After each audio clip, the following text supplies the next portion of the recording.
because we were in the red, right, when we took this location. And of course, going back to being consistent, knowing your numbers, know your choices. We're now out of 300 locations. I think we're number, is it? We're We're five. 5 now, but I think we went up to 3. Whoa. The new report hasn't come up yet, but I think we're number 3 Out of 300 locations. out of 300 locations. No, in the nation. Wow.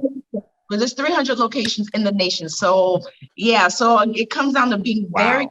consistent, making those choices and what's going to work for you. And there were some tough choices, like Barbino had to make a lot of cuts that for me, it's like, oh my gosh, could we make that with, with the employees? I'm playing not necessarily devil's advocate, but I've worked as contractors before. So it was a lot of challenges, trusting your gut, trusting your partner, knowing that decisions that you're going to make are going to be the right one, and just go with it.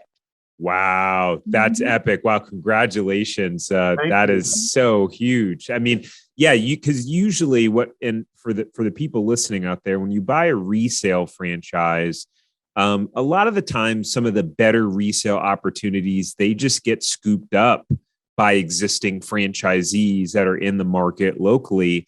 And then obviously during the pandemic, there was, granted, probably, it's going to be a turnaround opportunity, right? Which is, kind of what you guys bought it at. So to go from that to being up to number 5, number 3 in the country is absolutely amazing. And it's not like you guys dipped your toes in the water. You guys are both full time in the business. So you've been going hard, you put an effort, this was not an accident that Right. you were able to make this turnaround. Yeah, absolutely. And you kind of hit a little bit of that. Yeah. So a lot of, like you said, actually an existing owner around this area, actually he was presented with the opportunity of actually acquiring this before we even knew about it. So, and he ended up turning it down, and he already owns 5 locations already, but he ended up turning it down.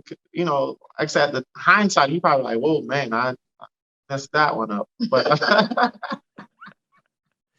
well, but I'm a believer that a lot of the times it's you, right? It's the individual owner, because it just shows. I mean, there are locations that can be struggling and not be as successful as they can. All of a sudden you have a different owner come in, a different mindset that says we win no matter what.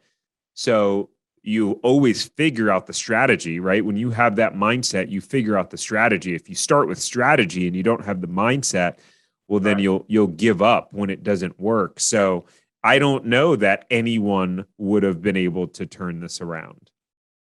thank you. I'll take that. Actually, you're spot on that one. Hey, if you enjoyed this short clip, you can check out another short clip right here. Or if you want to see the full episode of this podcast, you can watch that right here. I look forward to seeing you soon, and have a great day.